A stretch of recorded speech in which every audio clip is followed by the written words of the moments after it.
Hello, everybody. Welcome to the midweek show. I am so excited. We have a very special guest today. We are going to be speaking with Edgar Allan Poe. So, any questions you have for Edgar, put them in the chat. Otherwise, let's get this show started. He doesn't really have a lot of time to waste. Launch sequence activated. This is not the drill.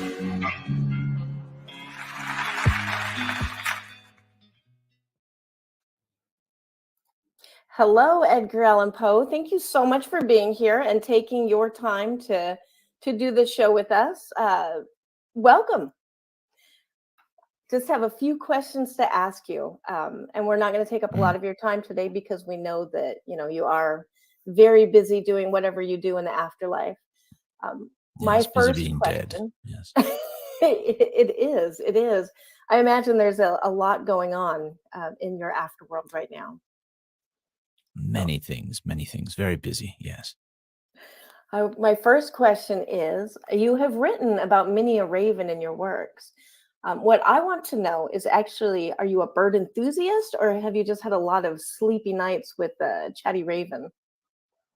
Ah, dear friend. It is true that I have certain affinities for the enigmatic raven. While I do appreciate the bird's beauty and mystery, I must admit that the raven serves as a symbol of the darker aspects of life, and the ones that pique my curiosity. As for the sleepless nights, I have had my fair share, but not all were caused by the raven's chatter. Oh, well, I will probably not ask you further on camera what other things have kept you up at night, but I might ask you later. All right, my next question before I get too involved in that. You are known for your fascination with the macabre, but can you tell us, have you ever been scared by your own stories or had a nightmare from them?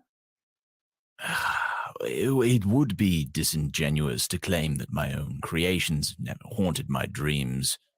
There have been occasions when the phantasmatoric realms I've penned have left me with a lingering sense of unease. However, I see it as a testament to the power of the written word, capable of evoking such strong emotion, even within its creator. So, yes. Awesome. I would love to see what those dreams are like, but I would probably be terrified. Moving on to some of your actual work, your poem "The Bells" has a rhythmic, almost musical quality to it. If you could form a rock band in the modern era, like now, what would you call it, and what instrument do you think you would play? Oh, a rock band. The idea of forming a rock band is quite intriguing indeed. If I were to form such a musical assembly, I might call it Poe's Pendulum or the Raven's Requiem. As for an instrument, I would be drawn to the somber and haunting sounds of the cello and perhaps the enchanting melodies of the piano, both by themselves very, very strong and haunting instruments.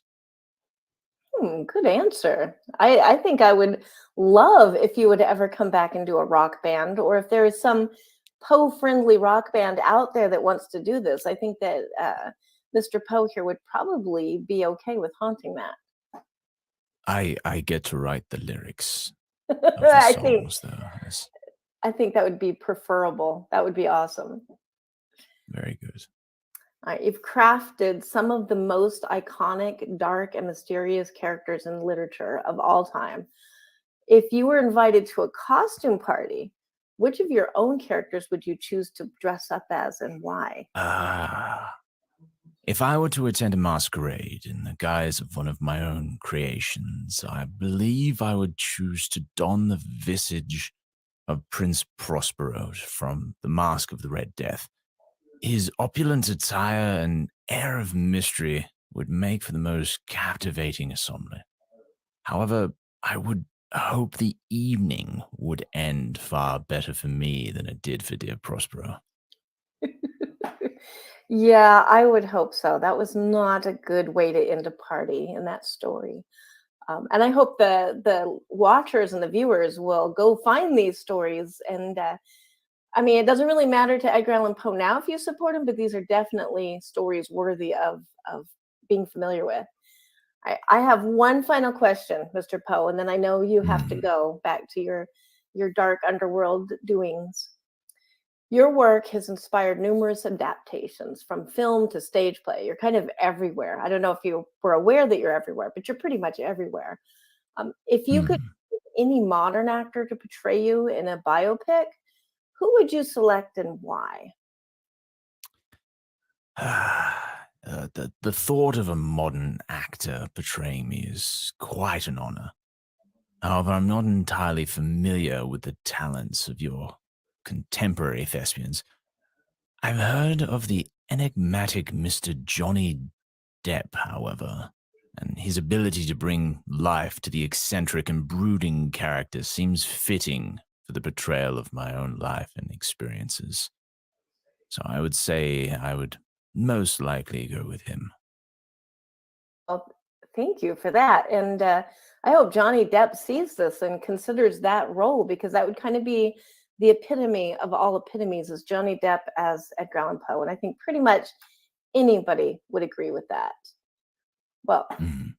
I want to thank you for being here. It's been an extreme honor to interview you, as well as probably a bucket list dream of mine, something I never thought would happen. So thank you so much for being here. Absolute pleasure.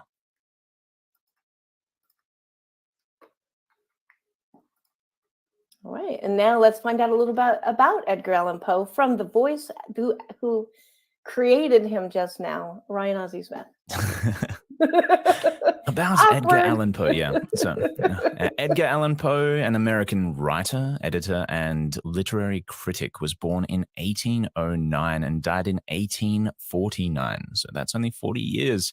He profoundly influenced the genres of horror, mystery, and the macabre, pioneering the modern short story and detective fiction, best known for the works like Telltale Heart, The Raven, and The Fall of the House of Usher. Poe expertly explored the human psyche, creating atmospheric, chilling narratives. Despite a life marred by personal tragedy, financial struggles, and alcoholism, Poe's literary genius left a lasting impact on literature and inspired countless authors and artists. All right. And Well, that's thank Poe. you. Yeah, thank you so much for being here. Thank you for bringing Poe to life for us. And Hmm. that's that. If you like us doing the interviews with dead people, let us know in the chat. And bye. See you next week.